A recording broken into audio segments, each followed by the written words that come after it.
College Vice, I'm Zach Blackerby. He is the Brad Law, and quarterbacks are announcing that they're going to hit the portal left and right, Brad Law. And it sounds like on the Auburn side, starting quarterback Payton Thorne is going to stay put. We'll see if that happens, but that's kind of what the feel is.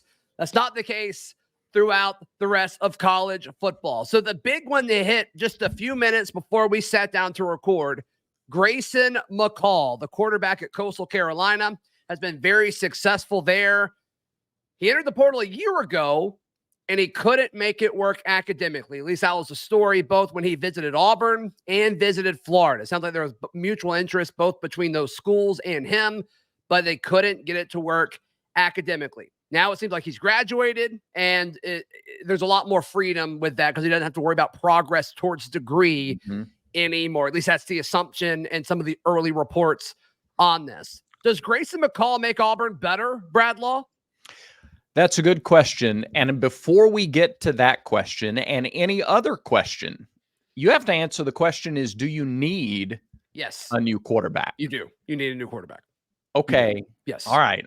Boy, we're going to all right, let's take the gloves off right from the start then and talk about this. But and it's not even about Payton Thorne, Brad. I think it's about anytime there's a portal window as a coach and as a staff, as an NIL collective, whatever it may be, you have the opportunity to make your roster better.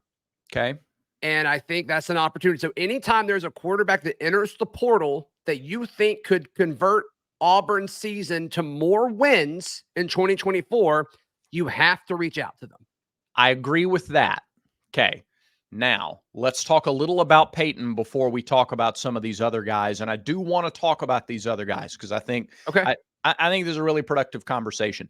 And I think it's a conversation as a fan you ought to have with yourself and with other fans like 2 or 3 times a year. You do it at the beginning of the portal madness. You do it around spring, before or after, and then again right before the season, because you can evaluate the program at various stages based on the answer to this question. And here's the question. All right. What are the realistic expectations for year 2 under Hugh Freeze at Auburn? Is the realistic expectation 12-0 regular season? Is it 10-2? Is it 8-4? What is the realistic expectation, not hope? What do you think's real for year 2? All right, let's talk about that first, and I'll ask you that question. 6-6 regular season year 1. What do you look for year 2? It's total wins. Yep. 8-4, Sure. 9-3. I think that's what we're looking at in year 2. Can you get there with Payton Thorne? Yes. Okay. I think so too. Doesn't necessarily mean you don't go out and try to improve the roster, but I do think you have to answer the question is, can you get to your goals? And maybe goals and expectations are different, right? Maybe that's another 100%. I mean, I think the goal is 12-0. You want the Iron Bowl to mean something regarding the SEC standings at the end of it. Like that's the goal, right? Yeah. And that's I'm not expecting that this upcoming season, but that is the goal for everybody that's going to be in this locker room and on this roster in 2024. Yeah, I think Auburn can go 9-3 with Payton Thorne next year. Now, a lot would need to happen. I think these freshman wide receivers would need to play like juniors and seniors in their first year on the Plains, and I think you need a few transfer offensive linemen. You need to really fix up the defense because I think there's going to be a lot of holes just because a lot of talent could be leaving.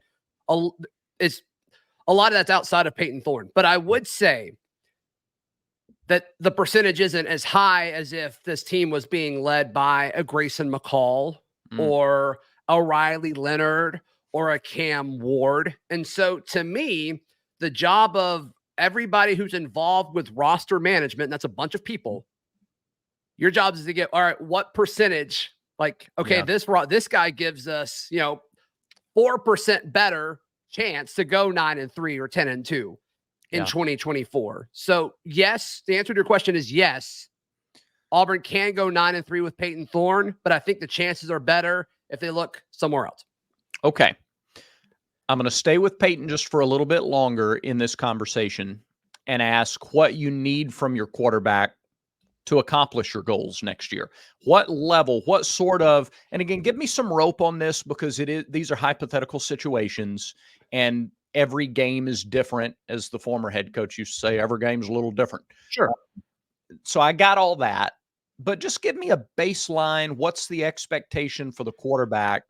Give me an acceptable stat line for the quarterback for a season in general terms to have that kind of success.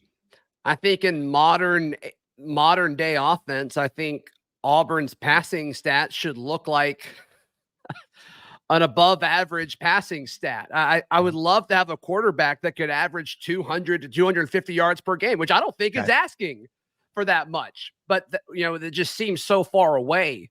Yeah. Right now, do you have Payton's passing yards per game in front of you by chance? So I have, starting with Mississippi State. And again, give me a little rope, okay? Sure. Starting with Mississippi State, where the offense, where the coaching staff, it feels like, finally said, this is who we're going to be. Totally. 100%. We're going to move forward in this direction. Got it. Payton completed, this includes the Iron Bowl too. He completed 64% of his passes, and over 5 games, 826 yards. So that's not 250 a game, obviously. It's not 200. Right. It's not 200 a game. It's not even 200 a game if you take the Alabama game out, and he raises his percentage up to 69.5%. Nice. Thank you. 735 yards over 4 games. Still not quite 200. 10 touchdowns, 4 interceptions over those last 5 games. If you take Alabama out of it, it's 9-2. Mm-hmm. That 4.5 to 1 is not a bad ratio. He also rushed 64 times for 261 yards over those last 5 games. So an average of 13 carries and 52 yards per game, a major factor in the running attack over those last 5 games, when the identity was a little more on brand with what we expect it to be going forward. So my question to you is 65-ish%. This also doesn't factor in drops, right? If you figure in an improved receiving core, and I don't have the drops for those last 5, but if you give them like half of the drops, that's a 50-50 rate. And an SEC caliber receiver is going to catch the ball at a better than 50-50 rate. That percentage is hovering around 70 in all likelihood. Sure. And I don't think completion percentage is Payton's issue. I just think it's as a quarterback, or as anybody on offense, your goal, and I grew up watching Tom Brady, and so he said this all the time, is you want to make the defense defend every blade of grass. Mm-hmm. And Payton's not going to offer that. He's not. But you can still win. You can win games with Payton Thorne. I don't know if I'm necessarily buying that it's like the best option for you to do that. I'm trying to find his adjusted completion percentage. I'll have that for you in a second. All right. And are you basing that on downfield throws? You don't think he has either the arm or accuracy or both for downfield throws? His adjusted completion percentage for the entire year was 71.1. So the last 5 games that you're talking about, I assume, would be higher. Just shooting from the hip on that. Probably around 75 or better. Maybe. Yeah. Which is awesome. You take that. I think it's just total approach to the game, Brad. I don't know if it's one thing specifically other than just eye test where like this guy's decent, but to go 9-3 in the SEC, you got to be really good. Yeah. You got to be really good. And I don't know if Payton is really good. I think he's decent. And I don't think he was put into a situation to succeed for the majority of the season. The quarterback carousel thing was the weirdest thing ever. I'm glad that appears to be done. What a bizarre era that was. And also just the receivers, the guys that he was throwing to. I mean, it finally feels like you've got a guy you can rely on, Rivaldo Fairweather, and he just had a rough Iron Bowl. I hate it for him, and I'm sure he hates it more. I'm sure he hates it more than any of us. And so now my question is like, okay, well, let's assume the receivers get better. They're going to get younger, it appears. Mm-hmm. But assuming you flip Cam Coleman from Texas A&M, which I'm predicting will happen, assuming you lock everything down with Perry Thompson and Bryce Kane and Malcolm Simmons, and you roll into the season with those 4 guys, I think 3 of them play a substantial role in this offense. Mm-hmm. Is that enough to help your quarterback take that next step? It could be. I think that's better than what we had this past season. Yeah. But once again, to me, it's not about can Payton Thorne do it, because I think he can. I think these other guys have a higher chance to be able to do it than what Payton Thorne can do. All right. That's fair. I respect that viewpoint. And speaking of respect, I will say this. I really loved seeing the way Payton ran the ball the last month of the season, especially. My man didn't slide a single time in the Iron Bowl. And you know this from watching Tom Brady and a lot of other. When your quarterback shows that level of toughness, right? It shows sort of an embracing of this is my team and I will do what is necessary for my team. I mean, those were some huge hits, some tough yards, and some big times in that game. And so what I don't want to be guilty of is basing it off one game.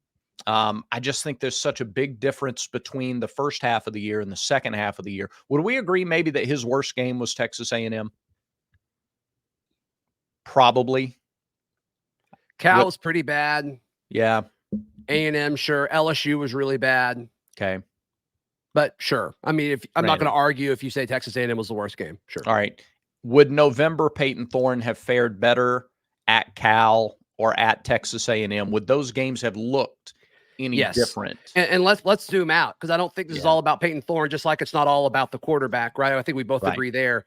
I think in November Auburn decimates Cal, and I think they beat Texas A&M. And actually, I think the Auburn team from the last few weeks, if they play Ole Miss again, I think they win. Yeah, that's fair. That's fair. And who knows what happens against Georgia? That's a one-score game. And you were protecting your defense, but you did run the ball really I don't know how much different the game plan looks beyond what you were able to do against them. So yeah, the defense still gives you a chance though, because they got better over the course of the season, with the exception of, a few blimps on the schedule. But no. So I think regardless of what you do, what Auburn does at the quarterback position, Brad, you, the viewer, the listener, you've got to go to mybookie.ag for all of your bets, for all of your sports bets. They've got a casino. They've got everything going on. It's championship weekend, Brad, for college football. Let's just quit messing around. Yeah. Look, you've been on the fence all season. I can tell you watching right now. You've been like, man, my bookie does sound nice. I can bet anywhere. They've got a great mobile app. Just do it. Mybookie.ag. Use promo code next round. You're going to get some extra money to play with. You're going to be, oh my gosh, I wish I would have done this all season. You're welcome. Once again, mybookie.ag. Use promo code next round.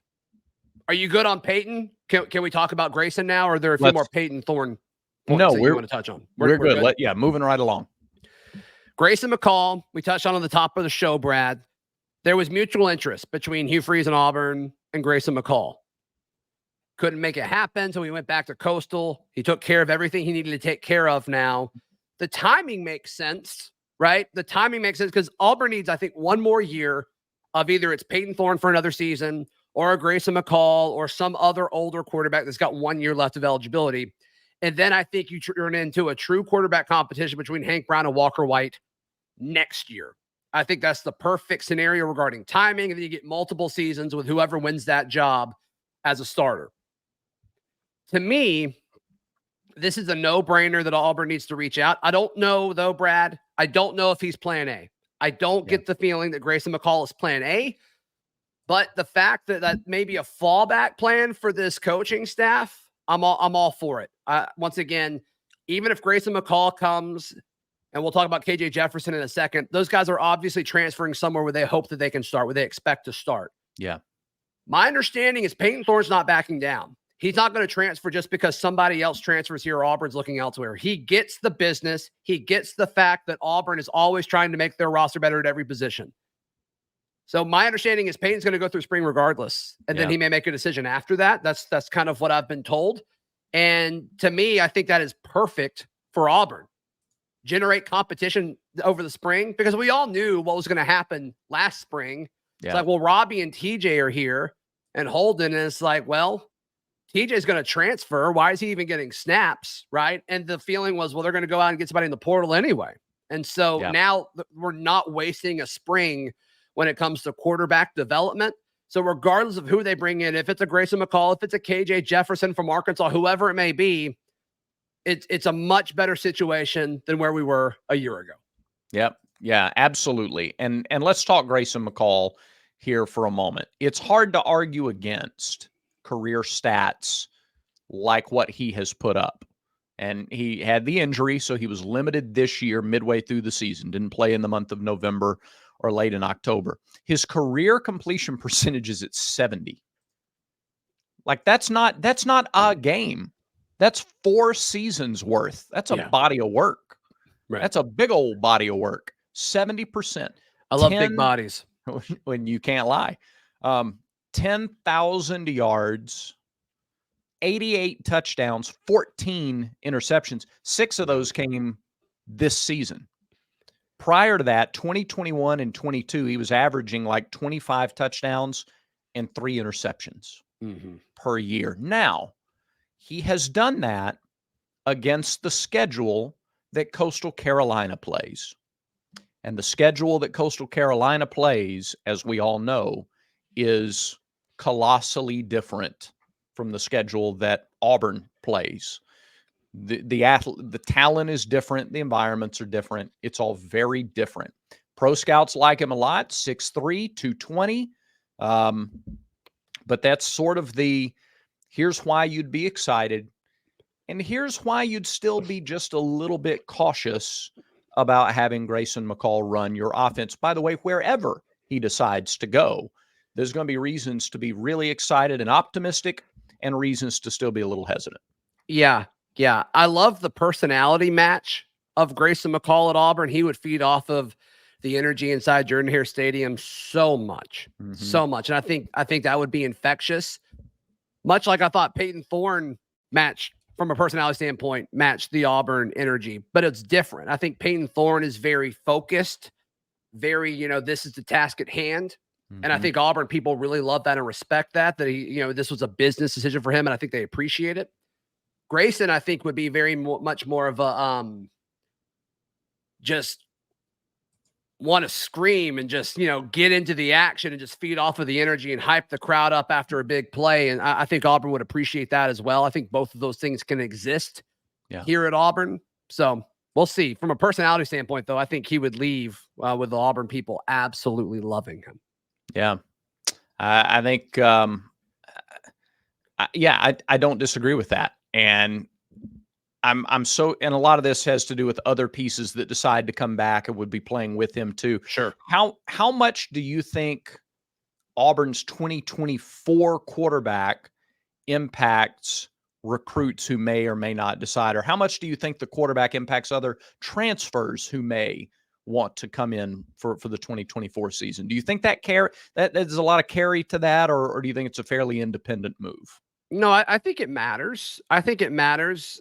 I'm sure receivers want to know who's going to be throwing them the football. Yeah. And if Hugh Freeze could say, hey, it's either going to be Payton Thorne or insert other experienced transfer quarterback's name here, I said, okay, all right, so it's going to be a true competition. They're both going to want to get me the football in practice. This makes sense. This makes sense for me to come there. So, yeah, I think it does matter. Probably some positions more than others. Like, does a defensive lineman in the transfer portal care who the quarterback is? Probably not. Right. Probably not. I mean, it's like, okay, y'all are going to do something over there. Y'all are focused on improving that position. Okay, cool. I'm going to worry about my job, but it's great that y'all are focused on that. I think outside of receiver, maybe offensive line, I don't think it impacts that much. Do you? No, I don't. No, I mean, unless it's a grad transfer, somebody who's got 1 year left, then it may matter to them. But I think the bulk of this receiving core is going to be the freshman class, or returners who have more than 1 year left. So I don't think it'll make that big of a difference. I think the same thing for offensive linemen too. But we all sort of expected Grayson McCall's name to be a part of the conversation, didn't we? This offseason. Yeah. I didn't expect KJ Jefferson's name to be a part of the conversation. But first, we're talking about new quarterbacks coming. Speaking of new quarterbacks coming, let's talk about Manscaped. Because Manscaped is running a special right now. If you are our viewer and you go to manscaped.com, right? You need to be coming over to manscaped.com and use the promo code VICE. You're going to get 20% off plus free shipping on any order when you use the promo code VICE. Now, they have their lawnmower 5.0 package right now, which is available for you. It's the ultimate bundle for the man who deserves it all. In this special sack, you're going to get the Lawnmower 5.0 Ultra, the Weed Whacker 2.0 ear and nose trimmer, plus Manscaped's liquid formations and 2 free gifts. In addition to that, listen, if all you're looking for, you're not worried about the South Pole, right? You're not worried about the South Pole. You're worried about things a little further north. I still use every week my Handyman compact face trimmer. I used to be, look, I'm late to the game. Okay. I'll admit it. I still had to do a couple of times a week the old lather razor nonsense. It's a pain.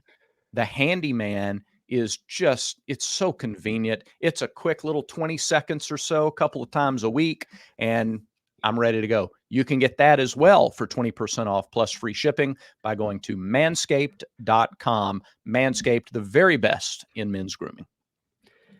They keep getting better. Awesome. KJ Jefferson, I don't think is a fit in this offense. Okay. But it'd be a lot of fun to think about some of the things that Hugh Freeze could work into the offense with that style of quarterback. Because he's mobile, right? He can move really well. And we talked about how to defend KJ leading into the Auburn-Arkansas game. He's not a guy who's going to get it and, go work for the edge, kind of similar to what Robbie does. He's going to go up the middle and put more stress on the linebackers, and so you have to defend him differently. Be fun, and he's a good passer. He's a good passer. You talk about accurate. KJ can do a lot of different things to make you have to respect him in different ways as a defender. So it's a fun conversation to have. 65% is his career completion percentage, 7,900 plus career passing yards. And that's really 3 full seasons as a starter. He has 3 seasons of 2,000 or more passing yards, 2,600 plus in 21 and 22, 2,100 this year, was injured very early in their last regular season game. 67 touchdowns and 18 interceptions. Like Grayson McCall, KJ Jefferson had the most interceptions in his career this past season, the 2023 season. And a QBR, Grayson McCall's QBR for his career is like 175 plus, and KJ Jefferson's is at 153.5. Payton Thorne's best year at Michigan State was in the 140s. So again, just numbers for the sake of discussion. They don't ultimately mean the difference in wins and losses ultimately, because every game's different. But KJ Jefferson, 6'3", 250. He's hard to tackle, but he's not quick either. The challenge is just getting him to the ground. You can get to him a little more easily. He's not as evasive or elusive, but he's very, very hard to actually wrestle to the ground. Yeah. I love this also just for how it impacts Arkansas. Things are not good in Fayetteville. And some Arkansas fans are excited about the new offensive coordinator. We'll see how that works out. But Arkansas comes to Jordan-Hare Stadium. And I just think that game got a little bit easier in 2024 with no KJ Jefferson. I like that. I think this is the net positive for Auburn, regardless of where KJ Jefferson goes. Yeah. We'll see who they get. I'm gonna reserve that until we find out who they bring in, because who Arkansas brings in? Arkansas, yeah. Who do they replace him with? There's no way they're better than KJ Jefferson. There's no way. Ooh. Okay. I'm not saying they definitely will. I want to wait and see. I want to wait and see who they get. The shine is not on Bobby Petrino the way that it used to be. Right. Are people excited to play for him? I don't. Are people excited to go play for Sam Pittman right now? Yeah, probably not. I can't. No, that's a good point. I can't see a quarterback that's just like in a situation where he needs to prove it one last year to go to the NFL, choosing to go to Arkansas right now. No, that's a good point. That's a good point. All right. Okay, fine. You won me over. Yes. Yes. I expected Auburn to win that game anyway, but me too. Yeah. Maybe it does get a little easier. Yeah, me too. All right. I love the portal. I love it. I think it's so much fun what it's done to make college football even more of a year-round sport, to kind of mimic what the NFL has done. In fact, there's 2 windows makes it incredible as well. I get why coaches hate it, because I was talking about it earlier, and I was making a list at auburndaily.com about the guys who left in like the COVID year and who all has eligibility left and all. And it's just, you don't know. Like, you don't know how many guys you have. I mean, it's a wild scenario. I mean, there's a million different things. Like, I was talking with somebody about, I know at one point there was a conversation about Messiah Nasili Kite, Auburn's transfer defensive lineman this past year, who this was his last year of eligibility, but there was talk about him wanting to potentially pursue a waiver because he got hurt. Yeah. And so, like, asking about that, and I don't have an answer on that if they're still pursuing that or not, but it's just like, there's so many different caveats for like every single player on your roster that's just got to be crazy. I imagine Hugh Freeze sits in a room, I guess his office, with like a whiteboard with a million different names. Have been like their unique situation for every single one of them. I bet that's unreal. Yeah, that's not a thing where AI can pull an analog and run numbers and just have you a quick answer. It's that's a lot more complicated than that. It's easier to figure out a Rubik's Cube than it is your roster situation in November and December. Yeah, it's wild. Brad, I think that about does it for today's show, my friend. It does. Appreciate everybody tuning in. As always, remember, everyone has vices. Make sure Village Vice is one of yours.